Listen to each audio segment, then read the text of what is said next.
nuclear tests on American soil after the program was shuttered more than 3 decades ago. It started, as it often does, with a social media post. The president was on the way to meet the Chinese president when he wrote this: "The United States has more nuclear weapons than any other country." Quick fact check here: Russia does have a slightly larger nuclear stockpile than the U.S. He continued posting. "This was accomplished, including a complete update and renovation of existing weapons during my first term in office."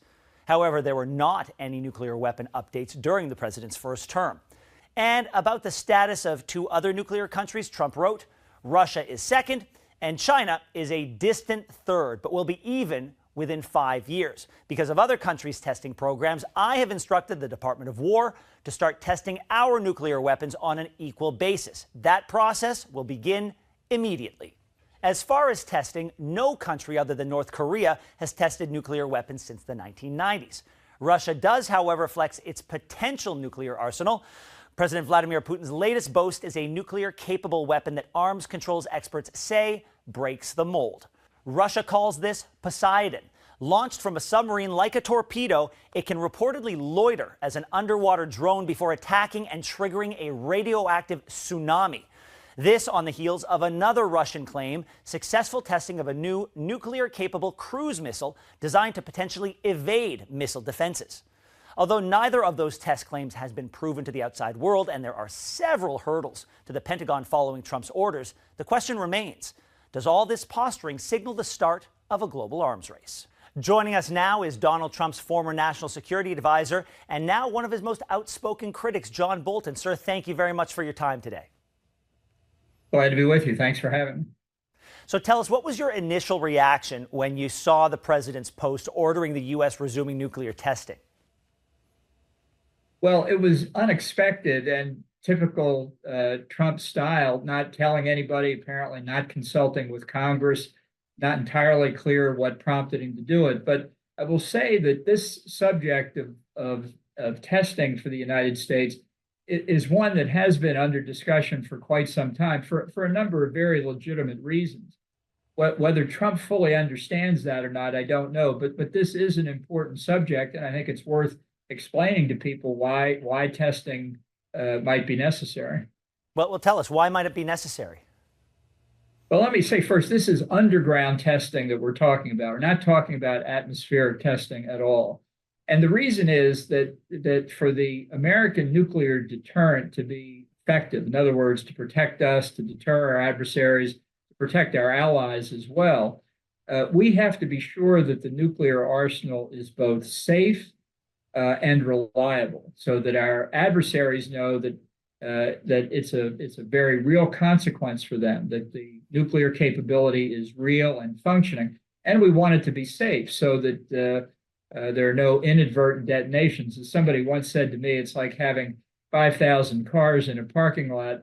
When you turn the ignition on the cars, they have to work the first time, and they better not ignite before you're ready to turn the ignition. So what we're talking about here is the effect of these nuclear weapons existing for years, decades in some cases, with the fissile material, uranium or plutonium, surrounded by high explosives for all this time. The radioactive emissions from the plutonium or the uranium heat the explosive and can cause chemical changes. So what we want to know is what is the effect on the safety and reliability of the weapon? This is not necessarily to design new weapons, it's to make sure the ones we have work when they need to work. That strengthens the deterrent.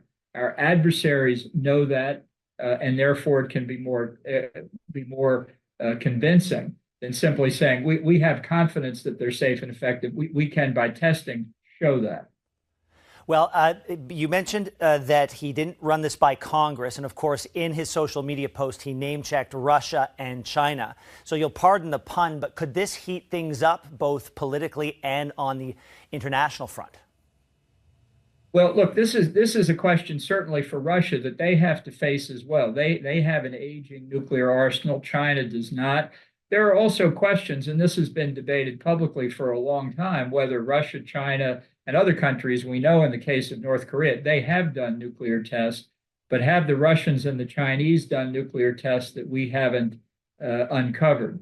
As I say, that's a subject of debate. But I think the legitimate purpose for the U.S. here is to make sure that the quality of the deterrent remains high, so that it has the desired effect. Nobody's talking about wanting to use nuclear weapons. The whole point of the deterrent and our adversaries' knowledge of and worry about the deterrent can be verified. Mr. Bolton, he posted this as he was heading to meet with the Chinese president. You've worked closely with Donald Trump before. What do you make of the timing? It could be significant, or it could be the thought popped into his head. I mean, that's the honest truth. We used to learn during the day sometimes by friends in other countries calling and saying, "Hey, your president just tweeted thus and such. What do you think of that?" To which my reaction was often, "What did he say?" Well, the world is different than it was 30 years ago when the U.S. stopped making these tests. What hurdles are in the way in order for you to fully realize these underground nuclear tests? Well, these would have to be well prepared. There's no question about it. This isn't going to happen tomorrow in any responsible way. The real issue here is, when we stop testing, we believe that we could do a lot to simulate testing in computer models, very sophisticated experiments. We've got incredibly sophisticated capabilities to do that, to simulate the effect of the aging process and a variety of other things. So nobody's arguing for testing just for frivolous reasons. But after a long while, no matter how sophisticated our models are, no matter how good our scientists are, and they're the best, if I may say so, there's nothing like a real test, either to prove that we're okay or to uncover problems that we may need to resolve, again, with the objective of making sure the deterrent functions as it should to prevent our adversaries from trying to take advantage of us or our allies. Do you have any concerns with Donald Trump ordering this at all? As you said, it makes sense on one level, but we're not quite sure the reason behind it. Is there any cause for concern? Well, I think there's cause for concern if our adversaries misunderstand it. This is something new. I mean, there's no doubt in Peking and Moscow, they know we've been talking about this among experts on the subject for a long time. The first time, to my recollection, in about 30 years, a U.S. president has talked about it. I think Trump would strengthen his own hand, frankly, if he'd engage in some quiet consultations on a bipartisan basis in the House and the Senate, have some quiet conversations with allies. I think there's a perfectly good justification for testing. I've just tried to lay it out briefly. And I think you could do that in a way that would bring far more general approval of doing it than Trump just tweeting it out one day. Well, earlier this month, you posted that U.S. allies should know, quote, Trump is an aberration in American politics. What did you mean by that? Well, there's nobody who's even vaguely resembled him throughout our history, and I'm hoping there never will be again. And I think the importance of that point, if I may say so, is that people should remember Trump will come to an end here at the end of his second term. He as much as admitted that finally earlier this week, saying it's pretty clear the Constitution prevents a third term. I think it's abundantly clear that's what the Constitution says, but Trump's acknowledging it. So I understand the disruption that Trump causes for us and for allies. You know the trade issues, the tariff issues now that he's created between the U.S. and Canada. But the fact that Trump's doing it today does not mean that his successor, whether Republican or Democrat, will behave the same way. So I would just urge our friends to grit their teeth and say this too shall pass at some point, and let's think about what comes after that, how to minimize the damage now and how to repair it later. So if I'm reading between the lines, you're not holding out a lot of hope for the longevity of the MAGA movement, because so much of what Donald Trump does is on instinct. But there are acolytes, young people coming up who emulate him, admire him, and they are teaching themselves to be like him. You don't think that there is another generation, a Trump 2.0 out there somewhere? Well, I think it's certainly possible. I think it's possible on the Democratic side, too. That's part of the downward spiral that Trump's behavior creates.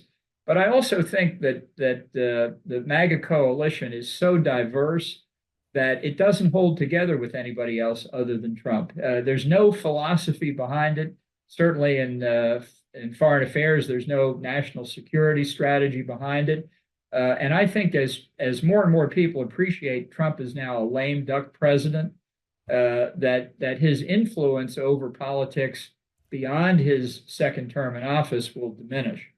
Well, Ottawa and Washington have been hitting a lot of rough patches in their relationship. As a former Trump aide, what advice would you give to our government as far as sitting opposite the table with him for these protracted trade negotiations that can and will take months to come? Well, I think if you look at the example of China, which has very successfully, again, this week backed Trump off the latest crisis he created, as one newspaper here put it, Trump resolves crisis he created. I think that shows how to do it. I understand how difficult the behavior can seem. As a Ronald Reagan conservative, it's amazing to me the reaction that was produced in Trump by seeing the Ontario commercial. It shows he knows how vulnerable he is to the many Republicans who still agree with Ronald Reagan on trade and many other things. So it's not a question